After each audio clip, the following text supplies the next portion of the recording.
Je m'appelle Benoît, j'habite à Fétigny, donc dans une région de plaine.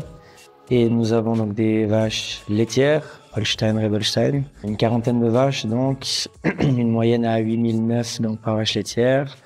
Nous sommes en lait d'industrie, donc nous avons du maïs d'ensilage. À côté de ça, donc une exploitation mixte avec des grandes cultures. On a environ 47 hectares, avec une partie une vingtaine d'hectares en herbe et le reste grande culture du type maïs, des céréales, colza, betterave.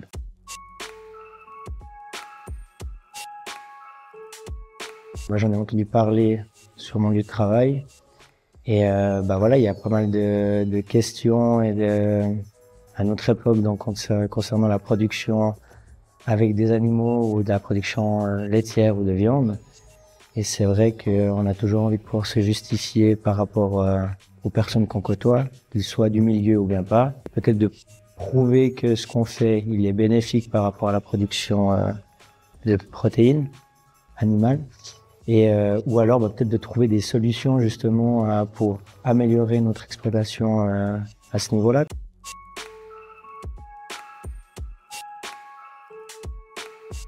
Peut-être au niveau de la conservation, on a des fourrages secs qu'on pourrait peut-être améliorer le système de conservation.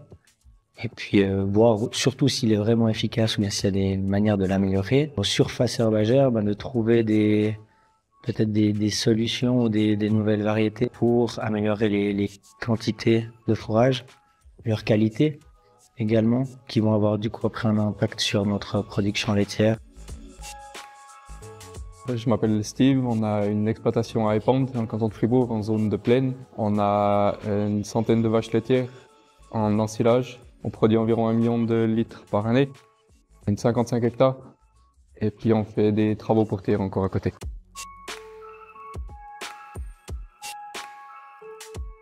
Une motivation, c'était déjà de savoir où nous on en est comparé à sur cette thématique-là, savoir si on est plutôt positif ou plutôt pas.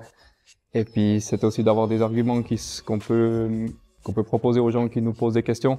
On a sur l'exploitation un magasin de vente directe où on a souvent affaire à des clients qui nous posent des questions. Puis c'est intéressant d'avoir des arguments qui sont justes et puis prouvés dans le sens de la production laitière ou de viande.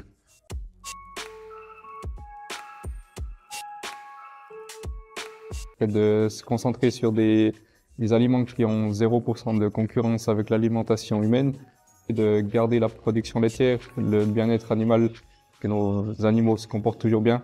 Mais si on peut améliorer en même temps notre rapport qu'on a entre la protéine animale et puis pour la production animale et puis pour la production humaine, c'est qu'un plus. Mais pas oublier de garder la vue d'ensemble sur l'entier d'exploitation, puis pas se concentrer que sur un aspect, et puis péjorer des autres aspects qui seront tout autant importants.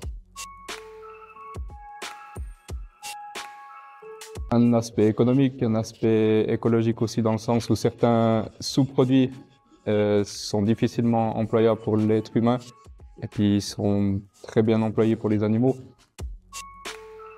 Je m'appelle Pierrick Monet, j'ai 36 ans. Je suis installé à Chevillard dans le département de l'Ain à 800 mètres d'altitude et j'élève 35 vaches laitières en production de lait à compter distribué à une coopérative.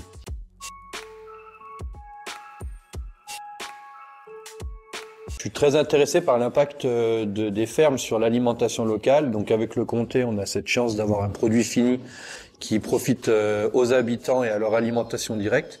Mais on se rend bien compte que nos fermes, elles exportent aussi quand même le lait et le fromage loin du territoire. Donc ça m'intéresse de travailler sur ma ferme, à l'impact de la ferme sur l'alimentation de mes voisins.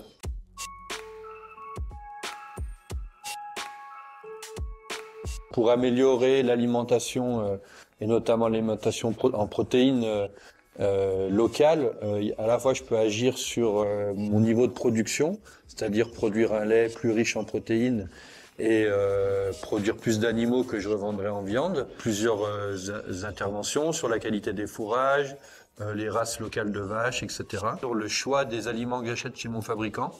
Aujourd'hui, je me suis rendu compte que j'achetais des aliments qui étaient en concurrence avec l'alimentation humaine et je pourrais demander à mon fabricant de me proposer des produits végétaux qui ne sont pas destinés à l'être humain et qu'on pourrait donner aux vaches.